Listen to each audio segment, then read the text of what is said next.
Muy buenas, soy Claudio Nieto y este es el podcast donde comparto lo que leo y aprendo sobre salud, entrenamiento, nutrición, psicología o fisiología.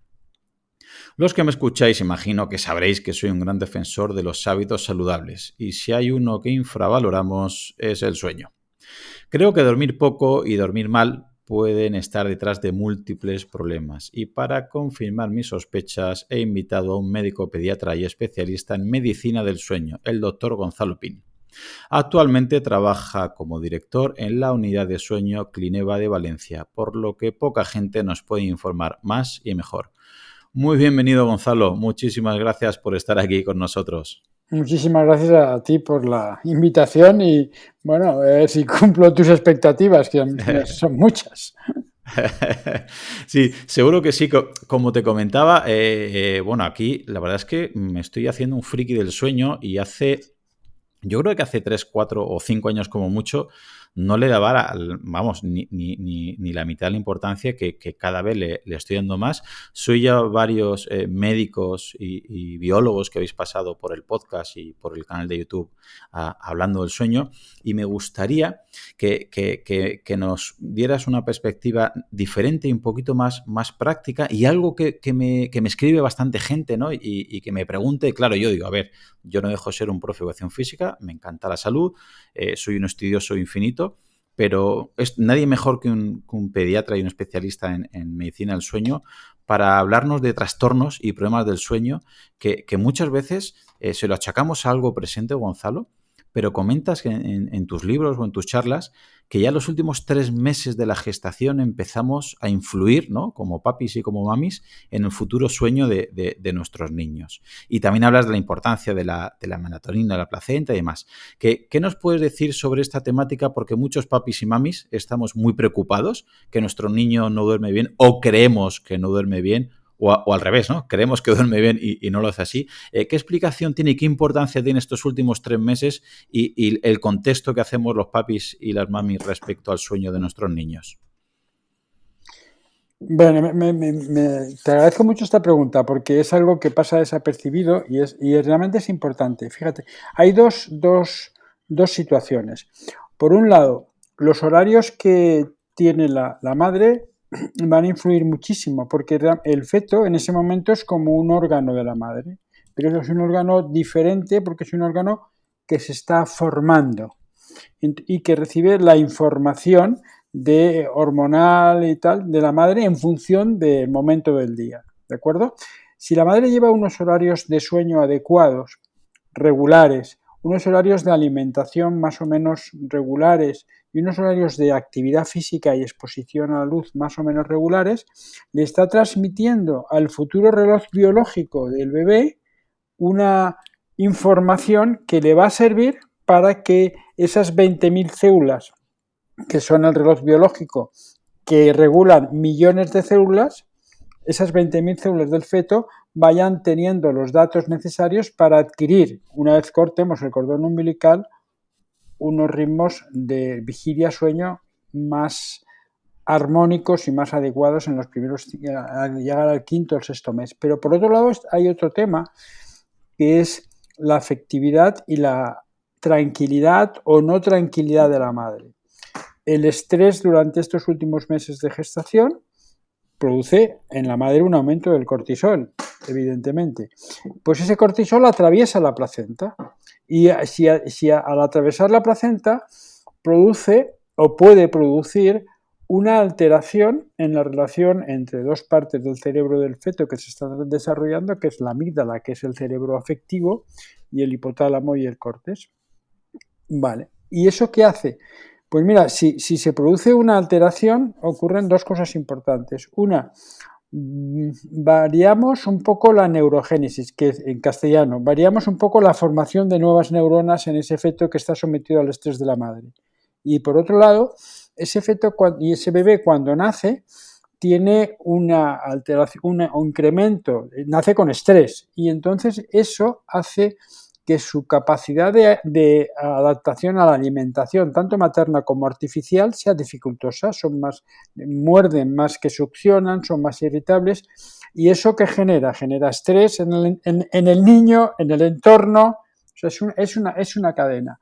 O sea, el feto, sobre todo el desarrollo, ten en cuenta que la especie humana es la única especie animal en la que el desarrollo del cerebro es perinatal. O sea, cuando un perro nace, ya tiene el cerebro montado. Cuando cuando un niño nace, hasta los 3 años, está desarrollando el máximo del cerebro y es muy, muy plástico. Y eso empieza desde el tercer trimestre de la gestación. Fíjate si es importante.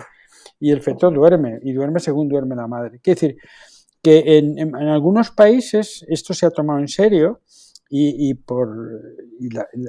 tercer trimestre las madres nunca no trabajan, o sea, tienen que tener una serie de posibilidades de autocuidados, porque el secreto es el autocuidado y lo verás como a lo largo de la conversación lo comentamos varias veces. Por eso ese último trimestre es el que va a empezar a poner las piedras en las que vamos a edificar el edificio de la salud mental del bebé. Y conforme, imagino yo, que conforme se va acercando al nacimiento más importancia tiene y luego los primeros días, ¿no? Siempre se habla de esos primeros 1000 días, aunque siempre hay fechas aproximadas. Una vez ha nacido ya, Gonzalo, ¿qué importancia tiene la alimentación y la leche materna? Porque me ha parecido leer en algún estudio, corrígeme, que las madres que dan el pecho a sus hijos paradójicamente duermen más cuando suelen reportar lo contrario, que su sensación es que duermen menos, pero que pueden llegar a dormir más o dormir mejor, corrígeme, a lo mejor estoy diciendo una burrada, porque luego el bebé o ese recién nacido va a dormir más y mejor por esa leche materna. ¿Estoy diciendo una burrada o van por ahí los tiros? No, los tiros van ahí directamente. Fíjate, la leche materna cambia su composición a lo largo del día y tiene más melatonina por la noche. Cuando la madre va a lactar y lacta por la noche, tiene más melatonina. ¿Y por qué tiene más melatonina? Porque fíjate, en el ayuno, en el recién nacido o en el lactante pequeño, el ayuno lo que hace es disminuir la concentración de melatonina y por eso se despierta más frecuentemente por la noche. Cuando yo lo alimento con lactancia materna, le estoy aportando melatonina digestiva. Durante los primeros 4 o 5 meses esa melatonina digestiva es fundamental, fundamental.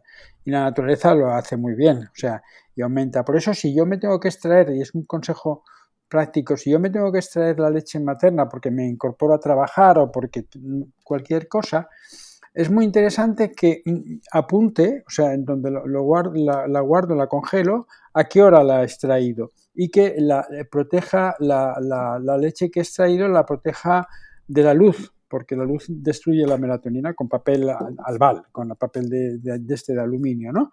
Entonces, y que le dé al feto, al bebé, la leche a la hora que me la he extraído, porque así no hay ninguna alteración, porque no tiene la misma composición la leche materna a las 12 del mediodía que a las 12 de la noche. O sea, es tan fantástica que le da al niño lo que necesita en ese momento, y la melatonina nocturna la necesita no solo para dormir, sino para otra serie de cosas, ¿no? Entonces, y luego, ¿qué ocurre? Que como va variando la composición a lo largo del día, si además de eso exponemos al bebé al aire libre, tenemos unos ritmos horarios más o menos ya empezados en el primer trimestre, esas 20.000 neuronas que son el reloj biológico se van agrupando y empiezan a hacer el ritmo vigilia-sueño de una manera más armónica, más suave. Y por eso, en el cómputo de los 6 meses, las madres que lactan tienen más horas de sueño que las madres que no lactan, ¿vale? Si no puedes lactar, bueno, hoy en día hay fórmulas, ¿no? Tampoco hay que ser talibanes de nada, ¿no? O sea, perdón con lo de talibanes, no hay que ser extremistas de ningún punto. Pero si yo puedo y le puedo dar lactancia materna, porque eso va generando redes neuronales, va facilitando las redes neuronales. Lo que tú decías, hoy en día incluso se habla de los 2000 primeros días de vida desde la fecundación. Son días en los que la alimentación, el vínculo, la actividad al aire libre van creando lo que va a ser después fundamentalmente el niño. Por eso es tan importante estos primeros 2000 días de vida. Ujú. En esa importancia de esos primeros 1000 o 2000 días de vida, hay un tema que creo que últimamente está cogiendo mucha importancia y mucha crítica, que es el tema de las pantallas.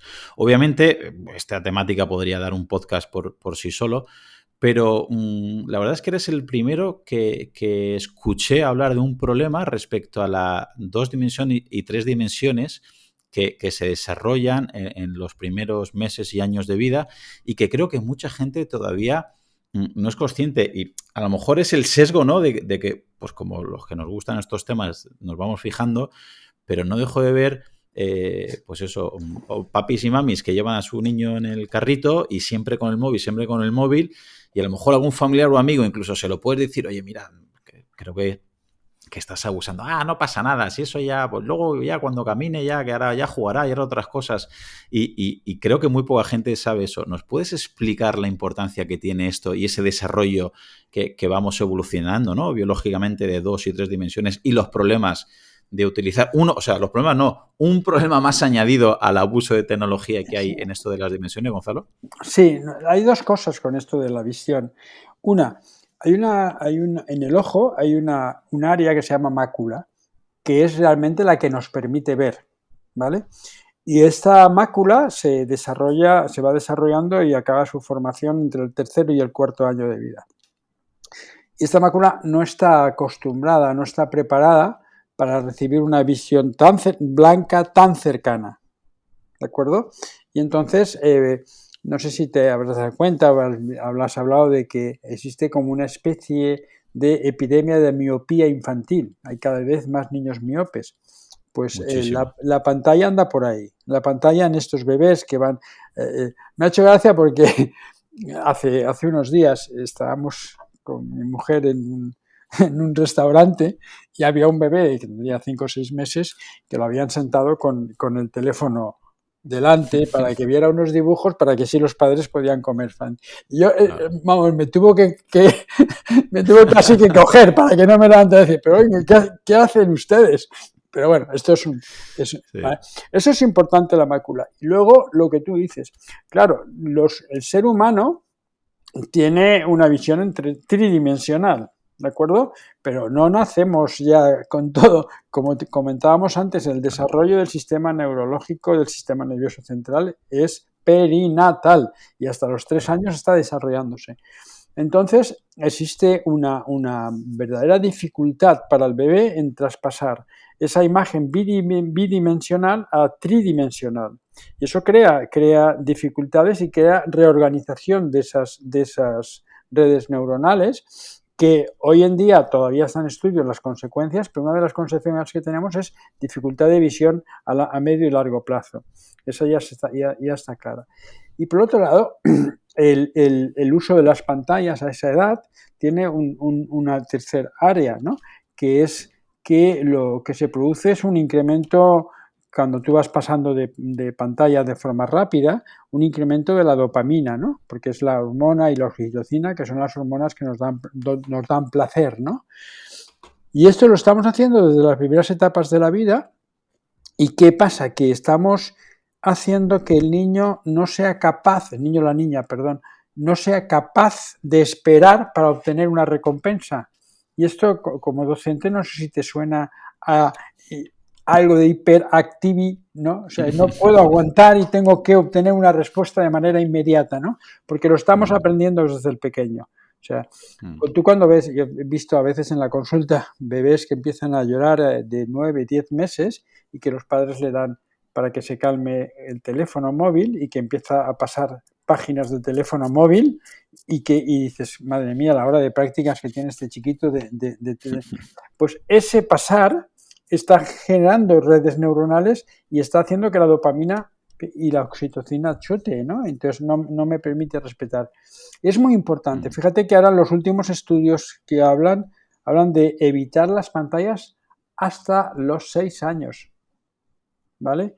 O sea, que ya no es los 2 años que tal, todavía no la Academia Americana de Pediatría y de Sueño todavía no lo han dicho como, pero los trabajos que están apareciendo ahora hablan de consecuencias, de una mayor agresividad de los niños porque quiero esto aquí y ahora, y obtengo esta recompensa de dopamina aquí y ahora, y no puedo aguantar. Entonces, y eso es muy complicado es un poco pan para hoy, hombre para mañana, ¿no? Yo te doy la pantalla porque la uso como canguro y te calmas, pero estoy apostando para que en el día de mañana seas una persona más irritable, más exigente, con menos capacidad de concentración. Bueno, yo creo que es algo, pero como tú dices muy bien, yo creo que a veces es falta de conocimiento. Los padres no hacen las cosas para hacer mal al niño, lo hacen porque desafortunadamente las tecnológicas tienen muchísimo poder de convocatoria y, bueno, hablan de lo bueno, entonces porque ellos tienen que vender.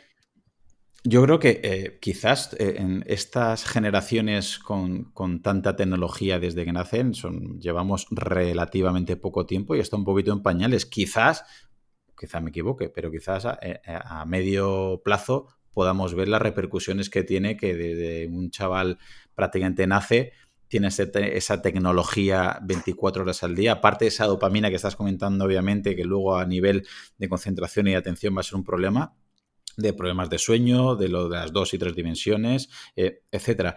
Permíteme que haga aquí un poquito de autocrítica tanto en la docencia, como soy yo, como del ámbito sanitario de la medicina, como eres tú. ¿Tú crees que realmente en el ámbito de la docencia ya me voy a echar enemigos, ¿vale? A mí me gusta mucho buscarme enemigos. Formación en sueño tiende a cero, ¿vale? Simplemente que sí que es importante dormir, creo que eso lo sabe todo el mundo, que mucha gente le pone el apellido de las 8 horas para todo el mundo, así ya parece hay que dormir bien, como si eso fuera fácil y para todo el mundo. Pero es que en el ámbito de la medicina, permíteme que me sincere, yo, por ejemplo, cuando yo tengo un hijo de 11 y una hija de 8, y cuando los llevo al pediatra, a mí me llama la atención que ni me preguntan cómo duermen o si tienen un problema de sueño, o si tienen, o sea, no sé si es que se da por hecho o si no hay formación. ¿Crees tú que nos falta formación en España respecto a la importancia que tiene dormir en cantidad y en calidad? Sí, te voy a contestar, pero déjame antes un inciso con esto de las pantallas, para que o sea, no se trata de demonizar las pantallas bajo mi punto de vista. Leí hace 4 o 5 días un trabajo muy bueno de un grupo inglés en el que ellos analizaron la conducta de un montón de niños en función de si veían las horas de pantalla, el tipo de pantalla y si los veían solos o acompañados de los adultos. ¿Vale? Entonces, si tú al niño, pasado los primeros años, le controlas qué ve, controlas cuánto ve y especialmente lo ves en compañía, de tal manera que te conviertes en que tú eres el educador y no es el educador la pantalla, sino que tú vas comentando lo que hay. Los efectos dañinos sobre el desarrollo son mucho menores. Entonces, no sé, o sea, lo que tenemos que hacer es no utilizar, o sea, lo que es malo es la pantalla canguro.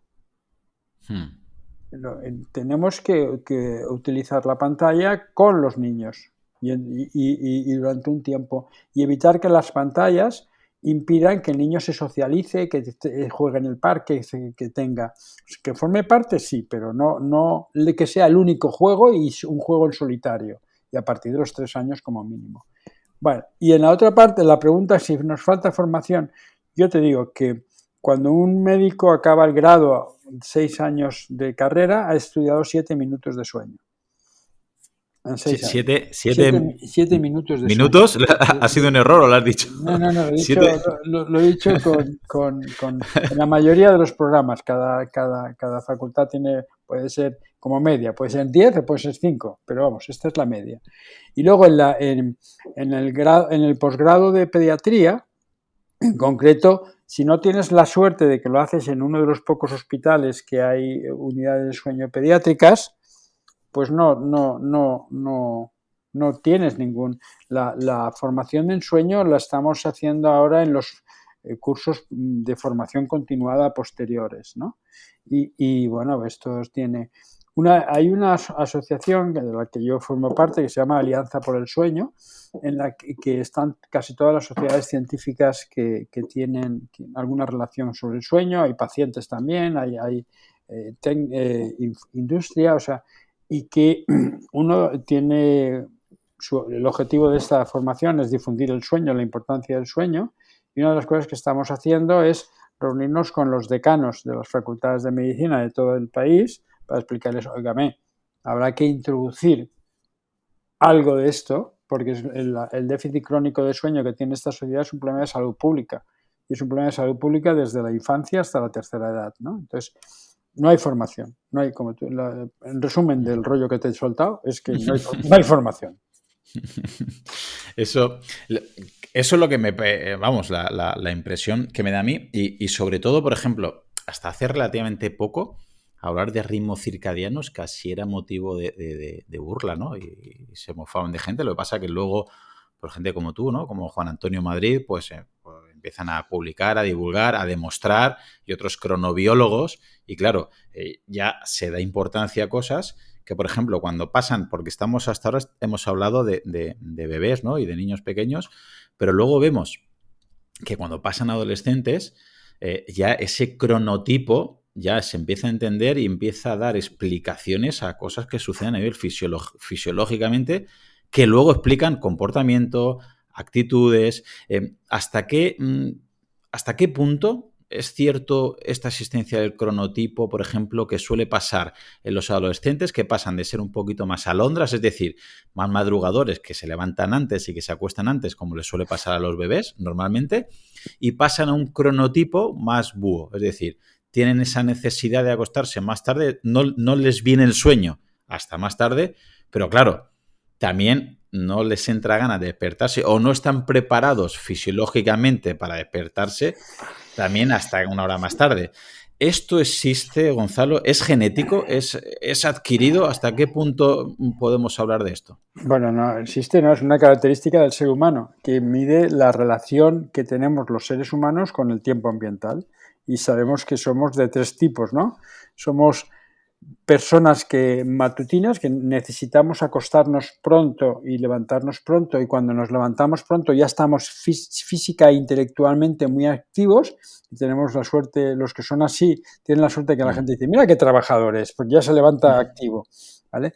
Luego los hay vespertinos que tienen, al contrario, es como si se activaran a última hora de la tarde, primera hora de la noche, y les cuesta acostarse porque están muy activos, pero también les cuesta levantarse, y les cuesta mucho levantarse, y además cuando se levantan, mejor no le hables hasta que no pasen 2 o 3 horas porque no están estos. Y estos son los que la gente dice, mira, es un vago, no quiere levantarse. No es que no puede levantarse, ¿no?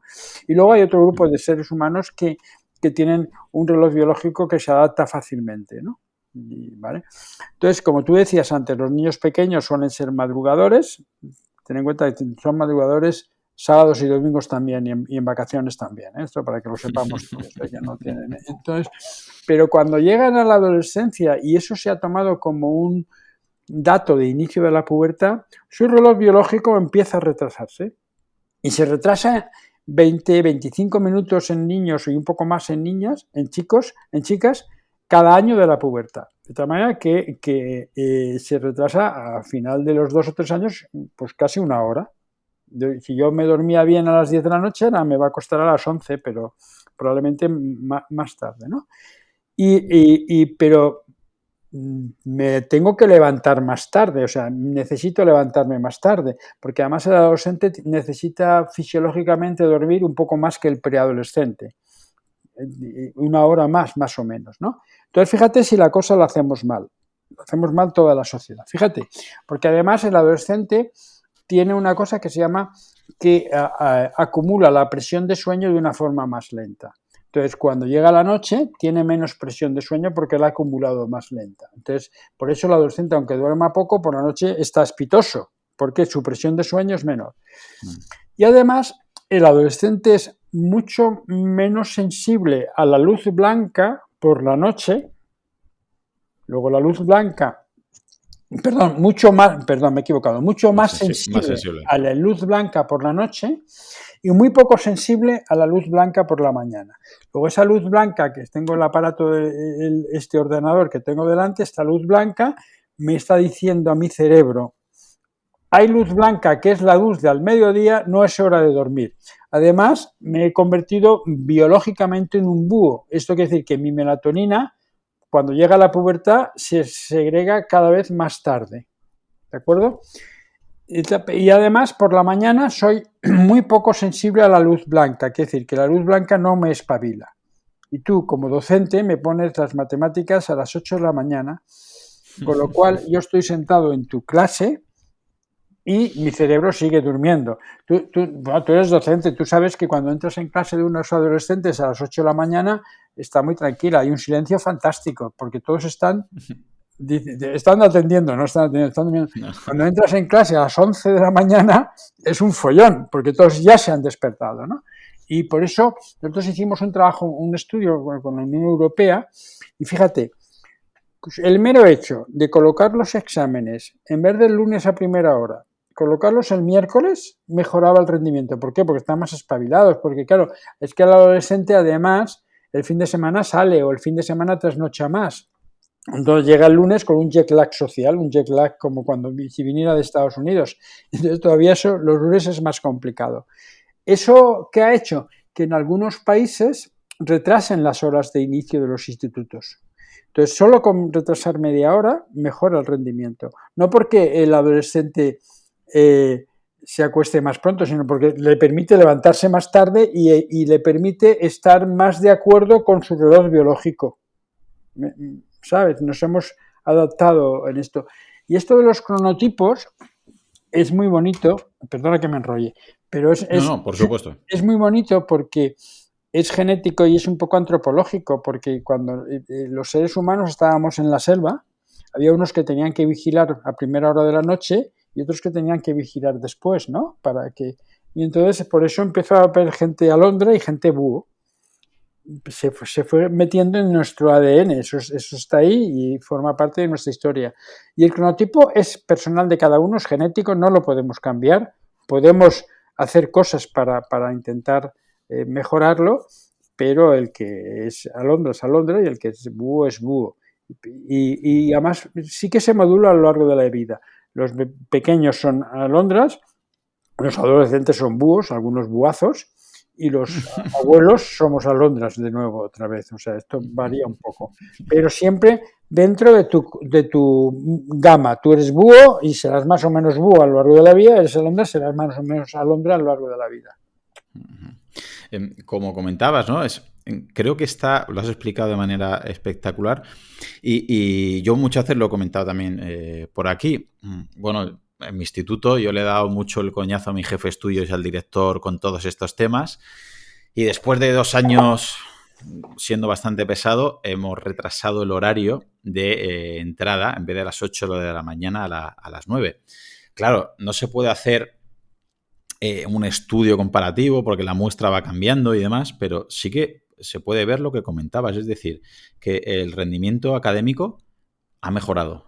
Y otra de las cosas que más han llamado la atención, y eso sí que se puede mostrar y demostrar, es problemas de comportamiento. Es decir, los partes de expulsión, problemas, peleas y demás han bajado. Y creo que eso lo puede entender mucha gente, y corrígeme si no es cierta mi explicación fisiológica o mi hipótesis. Cuando cualquiera de nuestros hijos o familiares están privados de sueño, de repente vemos que muchas veces empeora ese comportamiento. Y de hecho, muchas veces los papis y las mamis lo justifican. Vale, este cojo unos berrinches, está muerto de sueño, tiene un montón de sueño.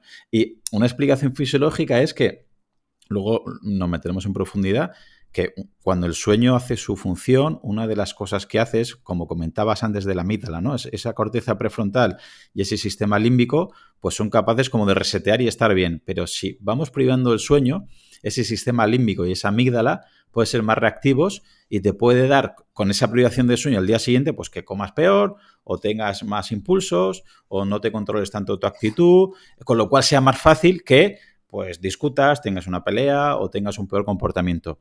Van por ahí los tiros, Gonzalo. Esta explicación o esta hipótesis va a favor de ello, con lo cual estaría bien esa propuesta que tú siempre, desde que te conozco, lo vas promoviendo, o la que hemos hecho en mi centro de, si es posible, retrasar, en este caso 1 hora, la entrada al colegio y al instituto.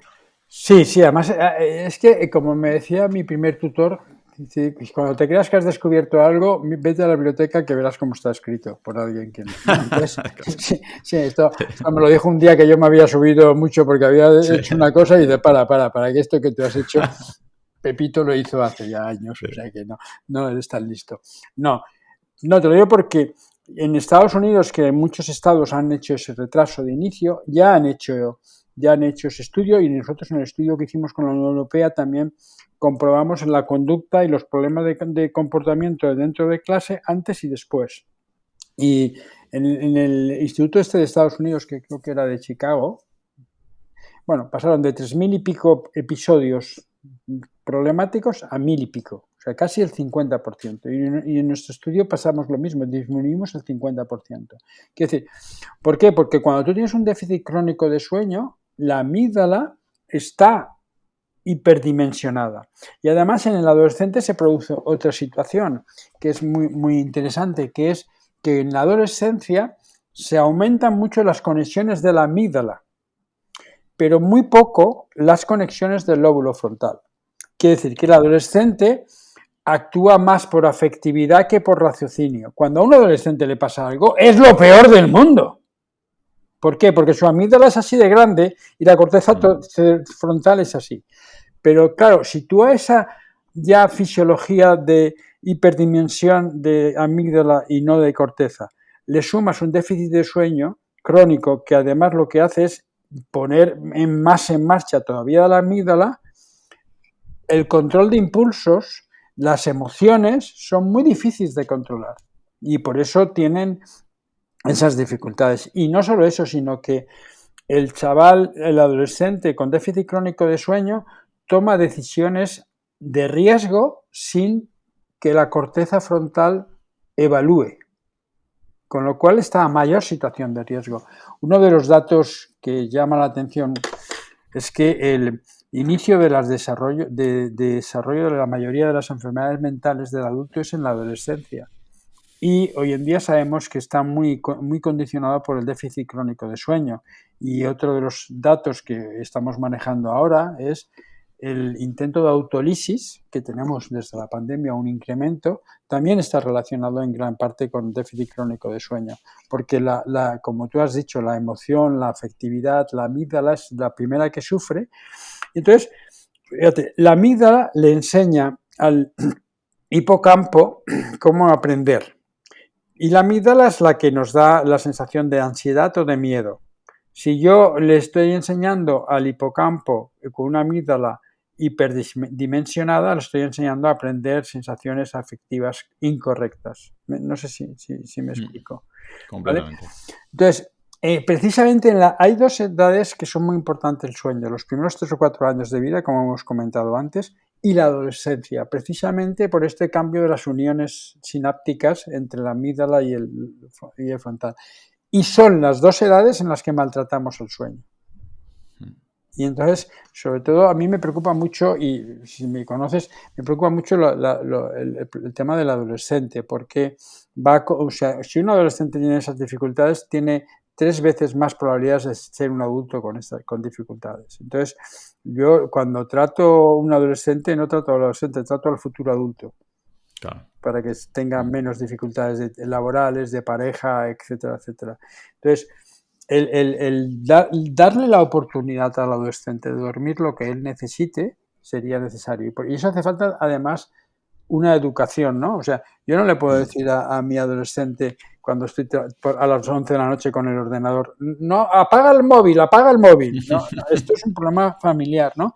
Entonces, es muy interesante y si no lo conoces, entra en la página del Plan Digital de la Asociación Española de Pediatría. Está muy bien porque aparte de darte información sobre las consecuencias de la tecnología, etcétera, etcétera, hay una parte que es plan familiar de tecnología. Tú puedes negociar con tus hijos o hijas un plan de uso de la tecnología en tu casa.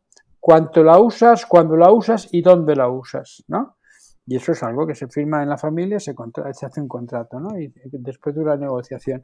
Quiero decir, que El adolescente mira, nosotros, en el estudio que nosotros hemos hecho en la Comunidad Valenciana, el 52,4% de los adolescentes van a clase durmiendo menos de 8 horas. Es que eso, luego cuando viene el PISA y así nos va, ¿no? O sea, y eso es la media, pero es que los lunes van peor porque tienen el jet lag social, ¿no? Entonces, tú en tu clase a las 8 de la mañana, la mitad de tus alumnos adolescentes están con déficit crónico de sueño.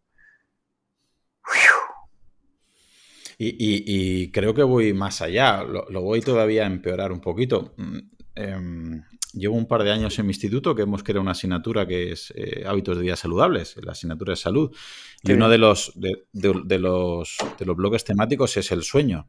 Y es precisamente donde ellos reconocen lo mal que lo hacen, pues simplemente damos estas explicaciones y hacemos algunos test, algunas baterías para que ellos se den cuenta. Ellos son, claro, al final esto es lo que ellos cuentan, ¿no?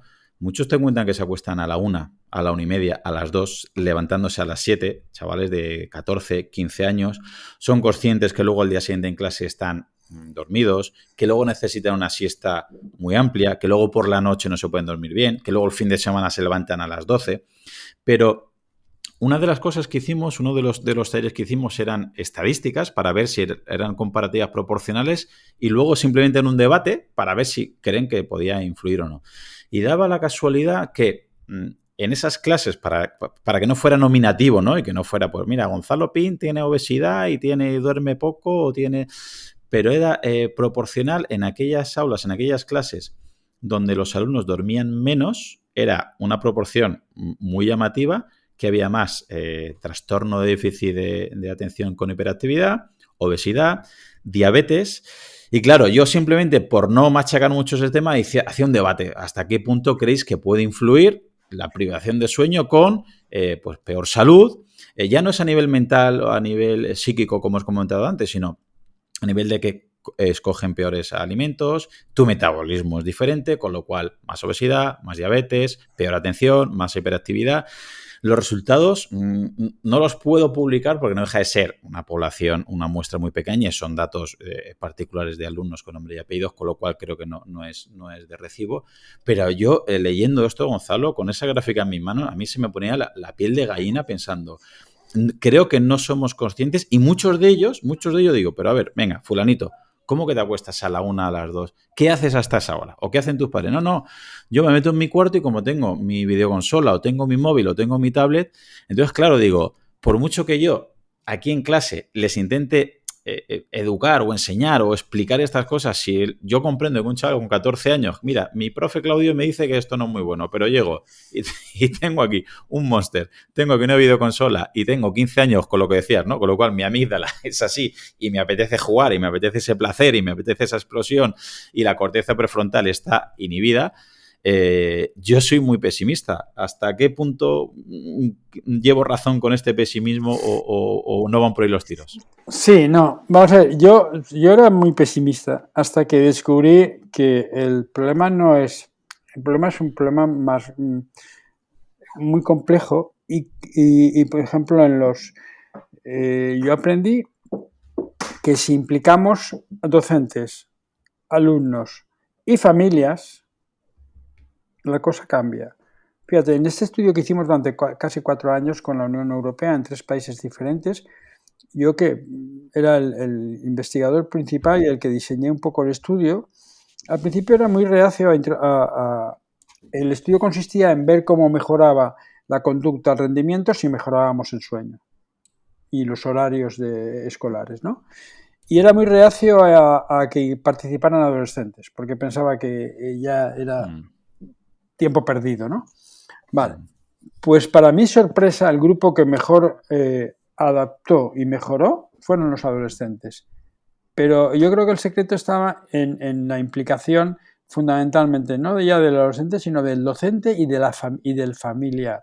O sea, en las tutorías se hablaba con las familias sobre esto, se hizo un plan para que, fíjate, o sea, yo a veces pensaba, digo, ¿cómo es posible que yo esté gastando el dinero de la Unión Europea para explicar a las familias lo importante que es cenar solos sin pantallas? O sea, Claro. ¿me entiendes? Y que después de la cena había se elegían, las mismas familias elegían las actividades que hacían, todas eran menos pantalla. Hablar, no sé qué, no sé, leer, pasear, o sea, menos pantalla. Pues fue el grupo que mejor avanzó. Yo creo que es un problema educativo, de formación, y sobre todo creo que es un problema en general del legislador también y de la sociedad. Tú no puedes poner un programa Master Kids a las 10 de la noche y que acabe a las 2, aunque sea el viernes, aunque sea el sábado, porque lo que estás transmitiendo es la idea de que el sueño no importa, de que es fin de semana, aprovecho para no dormir, aprovecho para hacer un jet lag. Claro, tú como docente en tu instituto eres, con perdón, una hormiga frente a la pantalla de televisión que pone, y yo como sanitario en mi hospital o en mi consulta soy una hormiga pequeñita frente a esto. Es un problema, y eso es un poco lo que la asociación que te he dicho antes, la Alianza, está intentando. El día 9, por ejemplo, de septiembre tenemos una sesión con los diputados explicando estas cosas, ¿no? A todos los diputados, ¿no? Y estamos trabajando con la Comisión de Sanidad del Congreso precisamente para que el sueño forme parte. Estamos trabajando con la comisionada de salud mental del Ministerio para que el sueño forme parte de la nueva ley que va a salir sobre salud mental, ¿no? O sea que es un problema en el que todos tenemos que formar parte. Los sanitarios, los docentes sois fundamentales para esto, porque esa asignatura que tú has impuesto, o que has puesto, o sea, debería ser generalizada, ¿no? Porque en el fondo es lo que les va a servir como calidad de vida para el futuro, mucho más que otras cosas, ¿no? Entonces, no es que sea optimista, pero creo que hay posibilidades y cuando yo, que soy ya viejo y empecé con esto del sueño hace casi 30 años, cuando yo vine de Estados Unidos de aprender esto del sueño y empecé a hablar con la gente, me dije, es una tontería. Y hoy, sin embargo, hay unidades de sueño, o sea, tú y yo estamos hablando de sueño, que tú y yo que somos dos profesiones relacionados con la infancia y la juventud desde ámbitos diferentes, pero que a las dos profesiones nos interesa la calidad de vida. Estamos hablando del sueño. Quiere decir que las cosas van avanzando más despacio de lo que toca. Sí, pero si los docentes en las tutorías se preguntan sobre el sueño, si los pediatras cuando vas al control de salud decimos, y no vale decir, ¿qué tal duerme? No, es que además es triste porque hay un test que dura, que son 5 preguntas que en 2 minutos lo solucionas y te da una clara idea de si hay un problema o no hay un problema de sueño. Si hay un problema ya lo estudias, pero si no hay un problema pasa. Es un cuestionario, se llama BEARS, que son 5 preguntas, tú haces al paciente o a la familia, depende de la edad del niño, las 5 preguntas y ya sabes si hay un problema de sueño o no, punto. No lo hay, adiós. Y eso es tan importante como preguntar qué comes. O sea, pero además a ti cuando tú vas a lo que hablabas de la cronobiología, te preguntan qué ejercicio haces, te preguntan cuándo lo haces, te preguntan qué comes, cuándo comes. O sea, quiere decir que cuando hablas de vida o de sueño hablamos de tiempo, y el tiempo tiene 2 componentes, que ya lo decían los griegos clásicos, el cronos, que es cuánto, y el kairos, que es cuándo.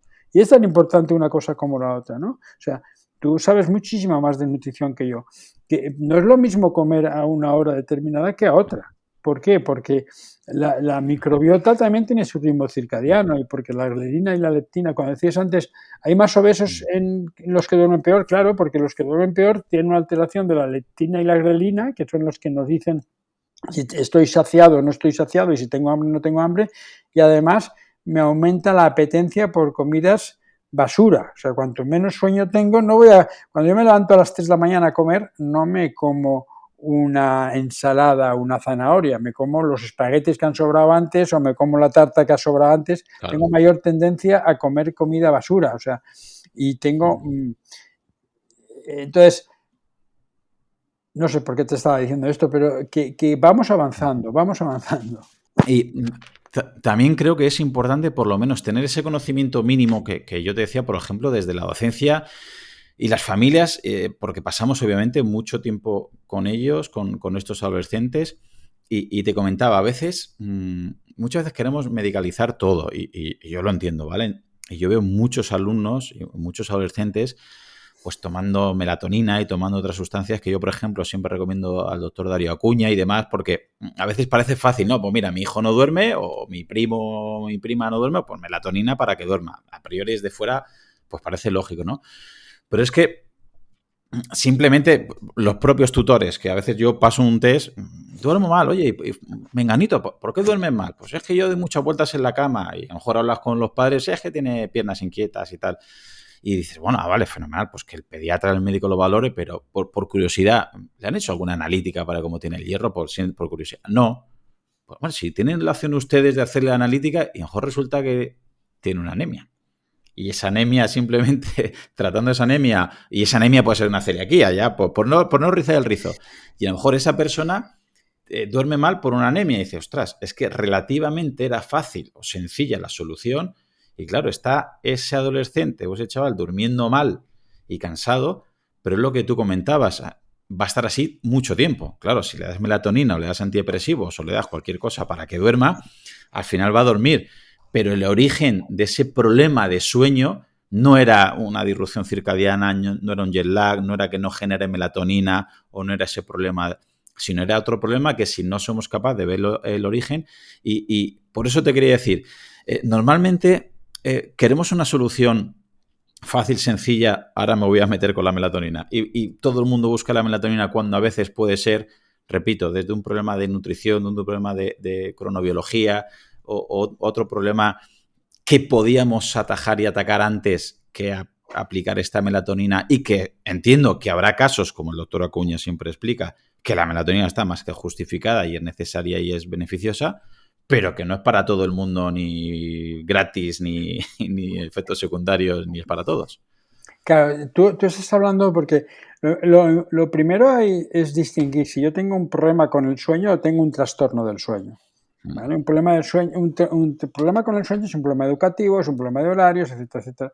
Y un trastorno del sueño es una enfermedad, es una situación, como tú comentabas, piernas inquietas, apneas del sueño, síndrome de sueño inquieto, hay hasta 80 enfermedades del sueño, ¿no?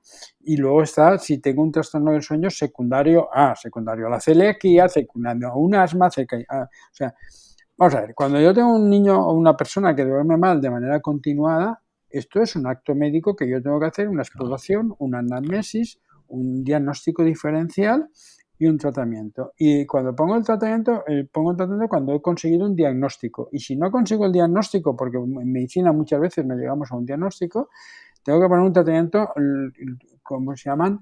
Transdiagnóstico, que es un tratamiento global. Pero el tratamiento de los problemas del sueño es un problema primero de higiene del sueño, de terapia cognitivo-conductual y en tercer lugar, si esto no mejora, de farmacología. Pero la farmacología es la tercera parte, porque el sueño es biológico, psicológico, social y ambiental. Y tengo que jugar con estos cuatro factores. ¿De acuerdo? La melatonina, ojo, la melatonina es una neurohormona. Es una hormona que actúa en casi todo nuestro organismo, que tiene receptores MT1 y MT2 y que actúa dentro de la célula a nivel de la mitocondria. O sea, no es ninguna tontería. Y tú has hablado del doctor Acuña, que es el que más sabe de melatonina de este mundo. Después de un americano, de Reiter, yo creo que es el que más sabe de melatonina de este mundo. ¿De acuerdo? Entonces, lo que él dice está muy basado en la evidencia científica. O sea, la melatonina es buena o es mala, no, es como cualquier otro fármaco. Es bueno si está bien indicado, bien usado y controlado. Yo no puedo tratar la fiebre de manera continuada con aspirina sin buscar. Si estoy 5 días, si tengo un día, bueno, pues puedo hacerlo, pero si estoy 5 días con fiebre, tendré que buscar porque tengo fiebre. Y la melatonina no es como la aspirina, te tapo el síntoma, pero no encuentro la causa. Es decir, lo que es una barbaridad es que la melatonina no sea un fármaco con prescripción facultativa y se utilice como un suplemento nutricional, como me dicen a mí muchos, ¿no? Óigame, no pasa nada que la melatonina es natural. Y, hombre, la cicuta también es natural y mata. Vamos a ver, A ver si, Sí, sí. sí. O sea, y tú cuando le das a una persona melatonina, se la das a todo su organismo, ¿eh? Ojo. Claro. Y ten cuidado que la melatonina y el control de la glucosa y la diabetes a veces se pelean. Y ten cuidado que si tienes un problema reumático o inflamatorio crónico, a veces te peleas. O sea, ojo, o sea, yo creo que yo en mi práctica diaria uso la melatonina, evidentemente. Nunca la uso sin un diagnóstico, nunca la uso Claro. como primer elemento de tratamiento, ¿sabes? O sea, Mm. evidentemente hay personas, como los niños con trastornos del neurodesarrollo, en las que está súper indicada utilizar la melatonina y a dosis diferentes a las que utilizamos en niños neurotípicos. Pero eso es un diagnóstico y un tratamiento. O sea, lo que hay que poner en valor es que la melatonina es una neurohormona que tiene sus indicaciones, tiene sus efectos secundarios y que debe estar controlada por un profesional sanitario. Punto. O sea, yo ahí, antes he dicho que no hay que ser talibán, ahí sí que soy talibán. O sea, esto es, o sea, yo no puedo. Eh, Claro. el otro día le decía a una paciente en la consulta, es que mi hijo en la peluquería me comentaron eso y tal, y yo se lo di al niño.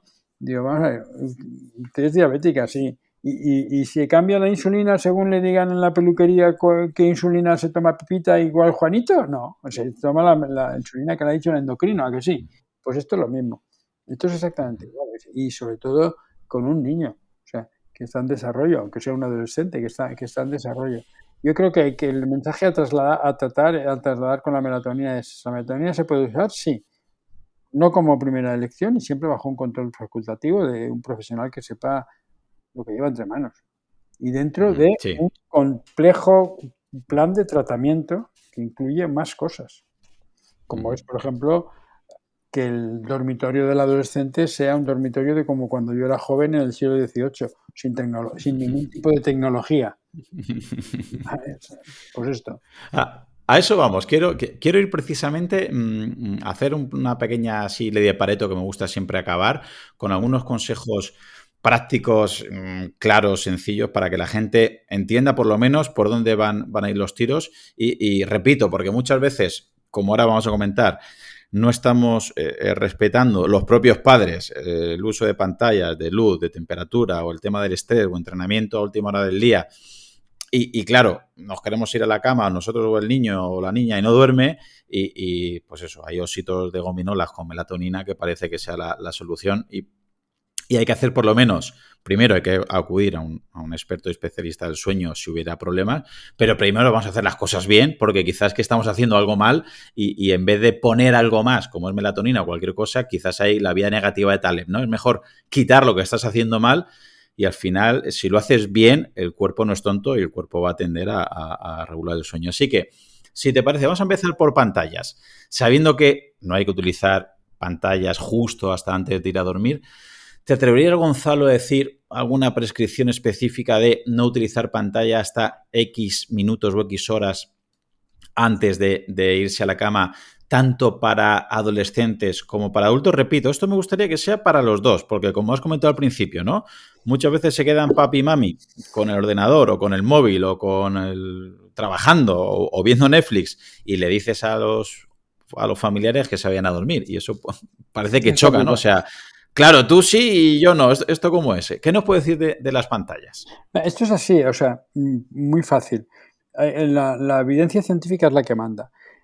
Para nosotros dormir, la serotonina, que es una sustancia que nos mantiene despiertos por el día, se transforma en melatonina. ¿De acuerdo? Para llegar a los 10 picogramos de melatonina en sangre que necesitamos para iniciar a dormir, a eso le cuesta al organismo entre hora y media y 2 horas. ¿De acuerdo?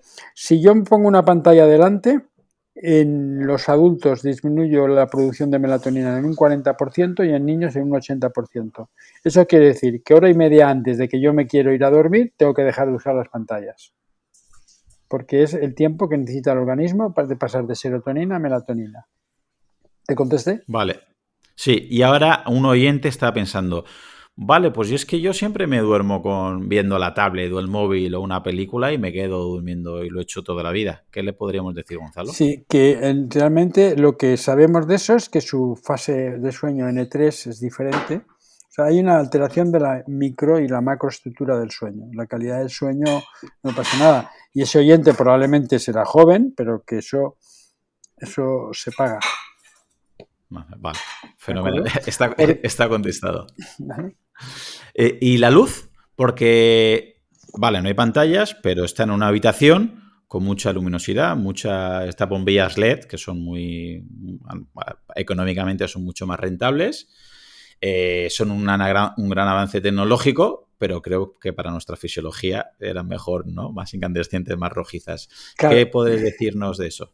Lo mismo, vamos a aprender lo que hemos hecho durante la historia. La luz natural ambiental no es igual, no tiene la misma longitud de onda, los mismos colores a lo largo del día. Por la mañana es naranja, una longitud de onda determinada, al mediodía es blanca o azul y por la noche vuelve a ser naranja. Eso es a lo que nuestro reloj biológico ha estado acostumbrado durante cientos de miles de años. Solo desde hace ciento y pico años que se inventó la bombilla, estamos queriendo cambiar. Y al organismo eso le cuesta generaciones hacerlo. Es decir, luz, si es necesaria, que sea una luz cálida. Ya no es tanto la intensidad como la calidad de la luz. Lo ideal es dormir a oscuras, porque es lo que ha hecho la humanidad durante cientos de años, con la luz de las estrellas, ¿vale? ¿Que no es posible? Pues vamos a hacer que como ha hecho la humanidad durante también muchos años con la luz de la fogata, luz cálida. ¿Correcto? Fenomenal.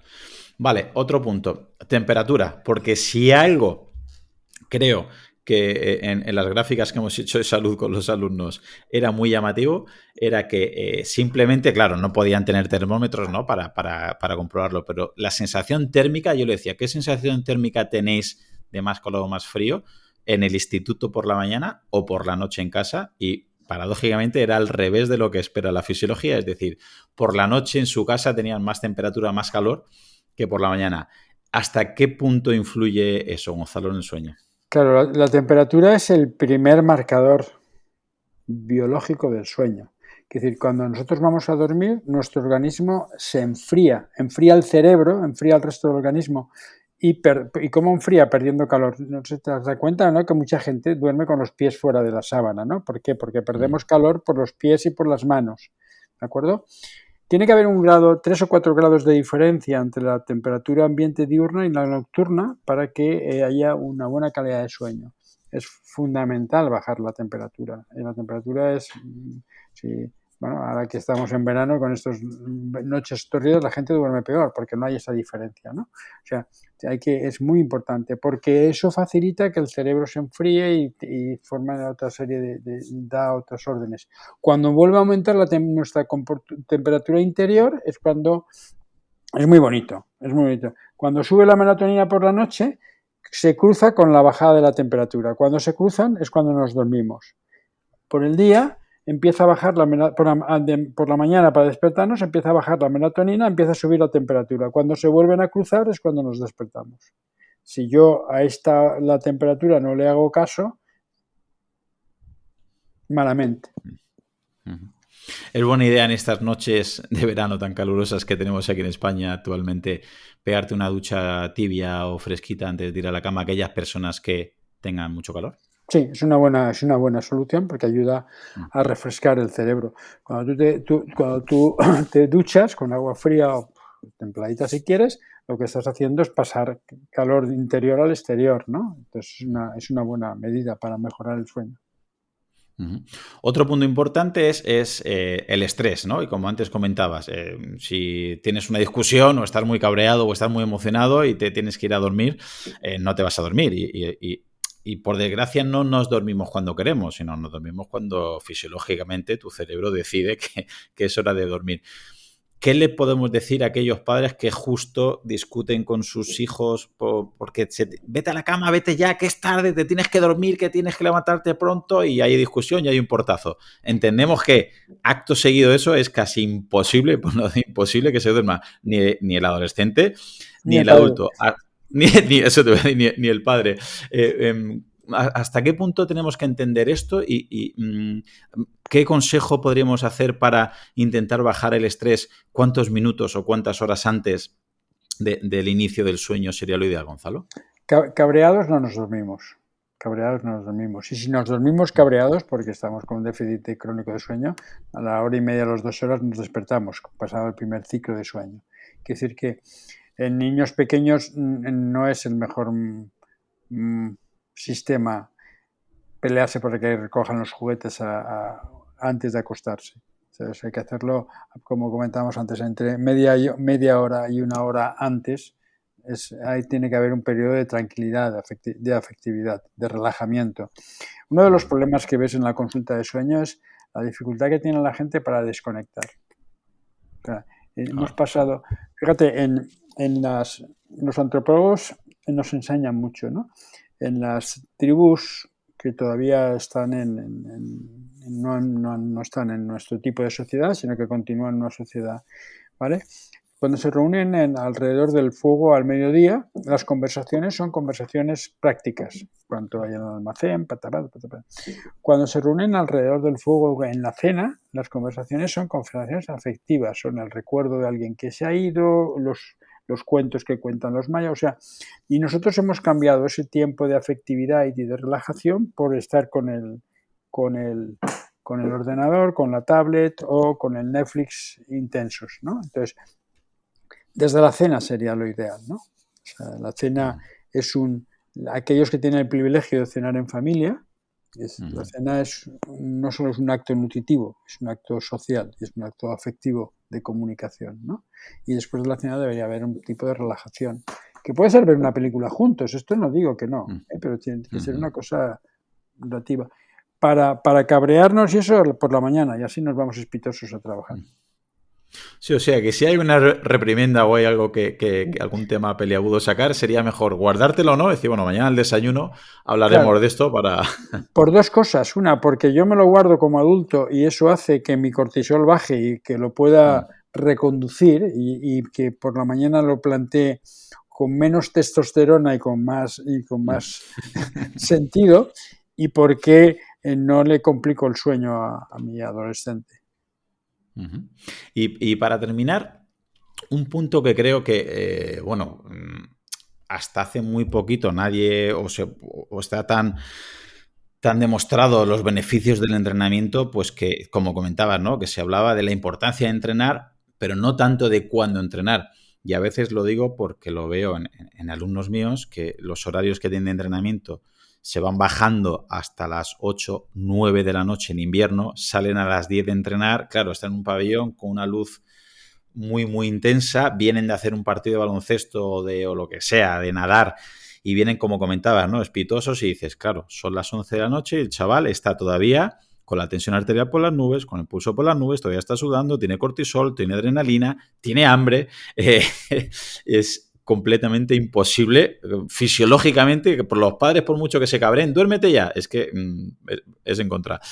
¿Hasta qué punto crees que tendríamos que incidir en entrenadores, preparadores físicos, técnicos, para que esos horarios los vayamos bajando un poquito más a la tarde, a principio de la tarde, para favorecer ese entorno hormonal de los chavales? Bueno, y de los adultos, repito, de los adultos, porque yo veo gente a las 10 de la noche cuando me estoy acostando en invierno bajando la persiana, corriendo, y digo, ostras, no sé a qué hora se dormirá. Sí, yo también, o sea, bueno, yo creo que eso es fundamental y creo que es una de las tareas que todos deberíamos hacer, todos los que nos dedicamos a esto, ¿no? Es explicar yo creo que los entrenadores personales, los entrenadores de equipos deberían ser conscientes y conocedores de esto, ¿no? O sea, que si tú estás con un adolescente a las 9, 8 entrenando al fútbol, al baloncesto a las 9 de la mañana, se va a dormir a la 1 y se va a levantar a las 7 para ir al instituto.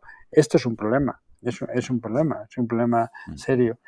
Quizás sería menos dañino que el niño de 7 u 8 años entrene a las 7 de la tarde y el adolescente a las 4. O sea, aunque parece que mentalmente que es una barbaridad, ¿no? Claro. Pero el niño pequeño es alondra y el otro es búho, entonces no te voy a facilitar. Cuanto más actividad física hago a primera hora de la mañana, más pronto me voy a dormir. Si yo cuanto más actividad hago a final de la tarde, más tarde me voy a dormir, ¿no? Entonces, vamos a cambiar los horarios. No pasa nada porque el chaval de pequeño entrena a las 7 de la tarde, ¿vale? Y el adolescente a las 5. con lo cual ya pasa tiempo, ¿no? De salir del instituto y se va a entrenar. Pero eso, ahí sí que soy yo más pesimista, porque hay muchos más intereses mezclados que es muy, muy complicado porque yo lo he hablado a veces con entrenadores, incluso con ayuntamientos de pueblos y tal, y es muy, muy, muy complicado, pero no lo sé, pero sería muy importante. Muy bien, pues se quedan esos consejos, Gonzalo. Y para despedirnos, si hay alguien que quiere encontrarte, quiere escuchar lo que divulgas y cómo divulgas, ¿dónde te podemos buscar? Yo ahora estoy muy inculcando mucho mi red de Instagram, es @pinarboledasgonzalo. Tengo más de 50.000 seguidores porque hago vídeos sobre estos temas. Y bueno, lo que hago es educación sanitaria sobre el sueño dedicado a la infancia y a la adolescencia en esa red, y ahí me puede encontrar fácilmente. Muy bien, pues ha sido un placer que te pases por aquí y te mando un fuerte abrazo, Gonzalo. El placer es mío. Venga, un abrazo y Un gracias por la abrazo. invitación. Hasta luego. A ti siempre.